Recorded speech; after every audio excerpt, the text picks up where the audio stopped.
Okay, from this wave function psi, I'm going to derive now the time dependent equation. How I'm going to do that? Let's see. Now this wave function psi is depending upon the energy and momentum. What I will do, firstly I will differentiate this psi with respect to x twice. psi with respect to x twice. तो एक बार अगर आप differentiate करेंगे then along with p this particular material data 2 pi by h into I along with minus will come outside, and then again when I will differentiate the same function will come again. So let's do that, and when I am going to do that I am going to have this particular equation. You can see this equation, del 2 psi over del x square is equal to a e की power minus 2 pi I upon h et minus px. This particular function will remain same, but this data 2 pi I by h into p will come twice, so I am just keeping it power 2. So from this equation I will find the value of p square. So from here, from this particular point I can find this p square. So the value of the p square will be, okay, इस पूरे value को ए ई की power minus 2 pi I by H E T minus P x, ये क्या था, ये साई था, तो मैंने इसको फिर से वापस क्या रख दिया, Sai.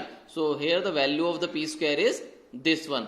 Similarly when I will differentiate the equation number 1 again with respect to time. Now पहले मैंने ट्वाइस एक्स के रिस्पेक्ट में किया था, अभी मैं once only once with respect to T करूंगा, तो del psi by del T यानी मेरा एनर्जी आ जाएगा. तो इस तरीके से एक बार करने से देखो, अगर मैं एक बार करूंगा टी के रिस्पेक्ट में तो टी के साथ कौन है, एनर्जी, तो ये बाहर आ जाएगा और इसकी वैल्यू मैं निकाल दूंगा, तो ये इसकी वैल्यू आ जाएगी. ऐसे ही मैंने पी स्क्वायर निकाल दिया दो बार एक्स के रिस्पेक्ट में करने से और एक बार टी के रिस्पेक्ट में करने से एनर्जी निकाला. नाउ यू मे थिंक कि मेरे को ये वैल्यूज कहाँ जरूरत है पी स्क्वायर की और ई की. Let's see. मेरे को मालूम है, I know very well the expressions of the energy is given as E is equal to P square upon 2m which is the kinetic energy plus the potential energy.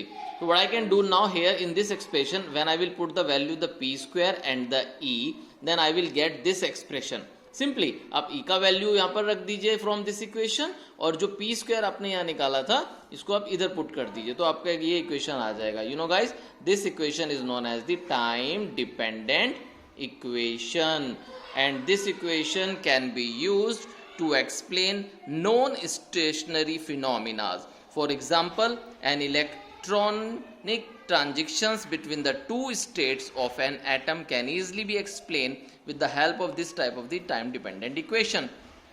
Okay, my next target is the Schrodinger time independent equation with the help of the dependent equation. How I'm going to do that? Let's see again. What was the final result? The final result is there, minus h upon 2 pi I del psi by del t is equal to minus h square upon 8 pi square m del 2 psi over del x square plus v psi. This is my time dependent equation. Let's see guys, मैं अब क्या करने वाला हूँ. जो मेरा first equation था, जो साई की इक्वेशन थी बेटा, मैंने उसको सबसे पहले ब्रेक कर कर in terms of x, you can see here, in terms of x यानी एक्सपोनेंशियल की जो पावर्स थी ना, उसको x और t के कंपोनेंट्स में ब्रेक कर दिया. तो ये ऐसे में लिख सकता हूँ a e की power 2 pi i p x upon h और e की power minus 2 pi i e t upon h.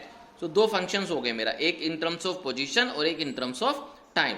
सो जो पोजीशन वाला फंक्शन है टोटल को मैंने मान लिया है psi x. That whole this function is being treated as psi x and the remaining is as it is. So we have got the value of this psi. जो मुझे यहाँ पर ये साई था ना मेरा, इस साई को अभी मैंने यहाँ पर रिप्लेस कर कर बना दिया है psi is equal to psi X यानी एक्स वाला फंक्शन एंड टी वाला फंक्शन ई की power minus 2 pi I E T upon H as it is. Again अब दोबारा से देखिए जरा, डिपेंडेंट इक्वेशन में मुझे तीन वैल्यूज चाहिए थी. एक तो साई की वैल्यू चाहिए, और एक मुझे चाहिए del 2 psi upon del X square की वैल्यू, और एक मुझे चाहिए del psi by del T. तो ये साई की वैल्यू तो मैंने एज इट इज निकाल दी यहाँ पर. अब मुझे चाहिए del psi by del T, यानी मैं साई को अगर टी के रिस्पेक्ट में डिफरेंशिएट कर दूंगा तो मेरा del psi by del t आ जाएगा. साई मेरा ये रहा, तो मैंने इसको क्या करा, सिंपली टी के रिस्पेक्ट में डिफरेंशिएट कर दिया del psi by del T, and I got this particular result. Simple differentiation है, पार्शियल, आपका ये रिजल्ट आ जाता है.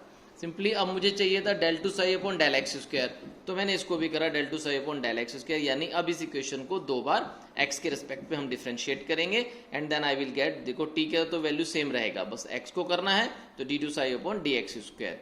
Now I have got the value of Sai x, del psi by del t and del 2 psi by del x square. All these three values I can put here in place of the psi.